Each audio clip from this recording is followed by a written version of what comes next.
반갑습니다, 여러분. 광화문K의 비전문가의 책쓰기 두 번째 이야기를 시작합니다. 이번 영상에서는 과연 나는 책을 쓸 준비가 되어 있는가에 대한 자가 점검의 시간을 가져보겠습니다. 지금부터 여러분들께 네 가지 질문을 드릴 텐데요. 각 질문에는 정해진 모범 답안이 없습니다. 모든 사람이 각자 다른 답을 가지고 계실 것 같은데요. 여러분들과 함께 이 질문들에 대한 대답을 함께 해보도록 하겠습니다. 첫 번째 질문은 과연 나는 왜 책을 쓰는가? 라는 질문입니다. 이 질문은 책을 쓰는 동기에 대해 묻는 것이라고 볼 수 있는데요. 즉, 책을 쓰게 하는 동기부여의 힘이 책을 끝까지 쓸 수 있게 해주는 추진력이 될 것 같습니다. 책을 출판하기 위해서는 순수하게 책을 써내려가는 시간 외에도 관련되는 다양한 자료를 조사하고 유사 도서들도 많이 읽어봐야 합니다. 그리고 출판사 컨택을 하고 그들의 거절 메일도 확인하고 또 한편으로는 초고가 완성된 후에는 지겹도록 많은 수많은 퇴고를 거쳐야 합니다. 정말 수많은 고비를 넘어야 한 권의 책이 세상에 나올 수 있습니다. 이 많은 고비를 넘을 수 있게 하는 것이 바로 여러분들의 책을 쓰게 하는 동기입니다. 제 경우에는 제가 왜 책을 썼냐면 저는 저자가 돼보자 라는 마음이 큰 동기로 작용을 했습니다. 책을 통해 저의 경험을 여러분들과 나누고 싶었고 미천하지만 이 제 경험이 누군가에게는 도움이 될 것 같다라는 그런 생각도 가지고 있었습니다. 아무튼 저의 경험을 책으로 표현하고 싶었습니다. 그래서 이제 제 책이 세상에 나오게 되면 평범한 회사원이 아닌 작가로서 또 좀 더 다른 회사원의 삶을 살 수도 있을 것 같다는 생각이 들기도 했습니다. 또 한편으로는 현실적으로 제 자신의 책을 갖게 되면 제가 앞으로 살아가는 데 있어서 뭔가 긍정적인 영향을 주거나 혹은 다양한 기회를 가져다 줄 것 같다는 생각도 했었습니다. 네, 두 번째 질문은 과연 나는 책을 쓸 능력을 가지고 있는가입니다. 냉정하게 생각해 보겠습니다. 책을 쓰겠다는 의욕만으로 책을 쓸 수 있을까요? 책은 글입니다. 글은 문단과 문장으로 이루어져 있고 문장은 단어들의 매끄러운 조합으로 구성됩니다. 누군가는 책을 엉덩이로 쓴다고 말하는 사람도 있습니다. 즉 진득하니 앉아서 계속 쓰다 보면 글이 누적되고 이 누적된 글들이 결국 책이 될 수 있다는 의미일 텐데요. 저는 이 얘기가 일정 부분 맞고 일정 부분은 틀린 것 같습니다. 사실 글을 써보면 소위 삘이 올 때가 있습니다. 똑같이 2시간 동안 글을 쓴다고 해도 어떤 경우에는 많이 사용될 그런 글들이 나올 때가 있고 어떤 경우에는 전혀 써먹지도 못할 그런 글만 쓰여질 때도 있습니다.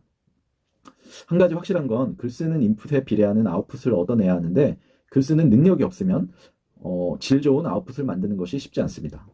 설령 아웃풋이 나오더라도 다른 사람들에게 잘 읽혀지지 않는 그런 글이 될 가능성이 높은 거죠. 반면에 글 쓰는 능력이 뛰어나신 분들은 본인들이 하는 노력, 그 인풋에 비해서 퀄리티 높은 아웃풋이 많이 나오기도 하는 것 같습니다. 저 역시 글쓰기 능력은 많이 부족합니다. 처음 책을 썼을 때는 두말할 것도 없고 지금도 많이 부족합니다. 어떤 책을 쓰느냐에 따라서 다르긴 하겠지만 회사원 기준으로 볼 때 책 쓰기는 회사에서 업무할 때 쓰는 이메일이나 각종 보고서 이런 것과는 하늘과 땅 차이로 다른 것을 볼 수 있습니다. 책을 쓰고자 하는 사람은 책으로 쓰여지는 사람들이 읽기 편한 그런 문장을 구사해야 합니다. 기본적으로 문장은 짧아야 하고요.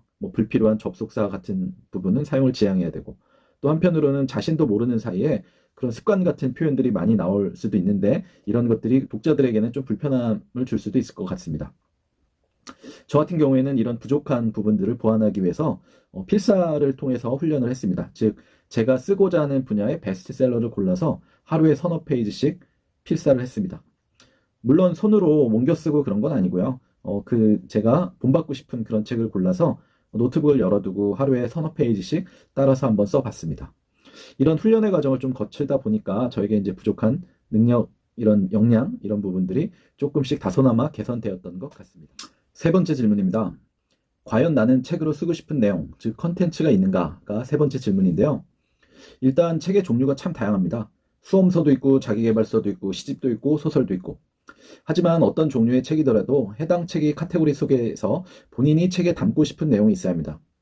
본인이 책으로 담아내고 싶은 컨텐츠가 독자들도 관심을 가진 그런 컨텐츠라면 그 책을 아마 많이 팔릴 수 있겠죠.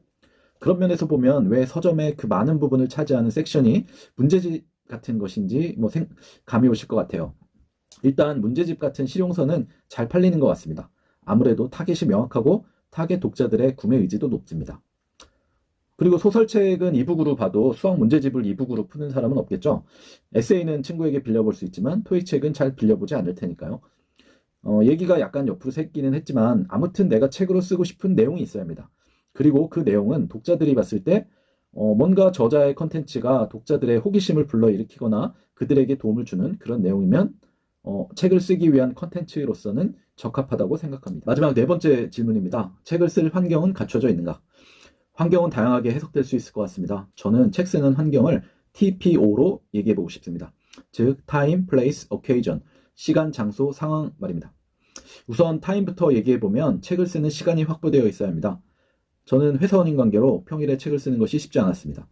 평일에는 출퇴근 시간을 이용해서 짬짬이 책의 소재를 찾는 건 가능하지만 진득하니 책을 쓸 여유는 없었습니다.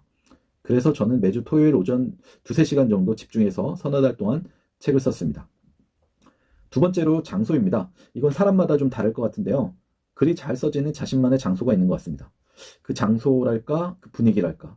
어찌 보면 그때그때 다른 것 같기도 하지만 저 같은 경우에는 집 앞 카페에서 글을 쓸 때가 좀 집중이 잘 됐던 것 같습니다. 또 한편으로는 책이 어느 정도 완성돼 갈 때쯤에는 책의 전체적인 그 부분들을 좀 조망하면서 글을 써 나가야 되기 때문에 그럴 때는 제 방에서 보조 모니터를 활용해서 목차나 뒷부분이나 필요한 부분들을 점검해 가면서 글을 마무리를 했습니다. 마지막으로는 상황입니다. 어케이전이라고 하죠. 책을 쓰려면 책을 쓰는 상황이 되어야 합니다.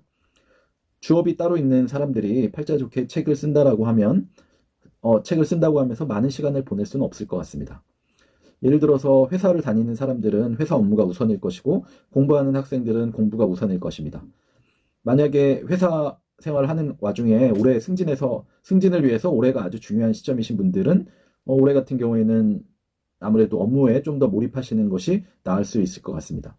한편으로 집에 만약에 갓난아이가 있는 상황이라면 집안 챙겨야 될 그런 일들이 많이 있을 텐데 아빠라는 사람이 주말마다 책 쓰러 카페 간다라고 하면 좋아하는 가족들은 없을 것 같습니다.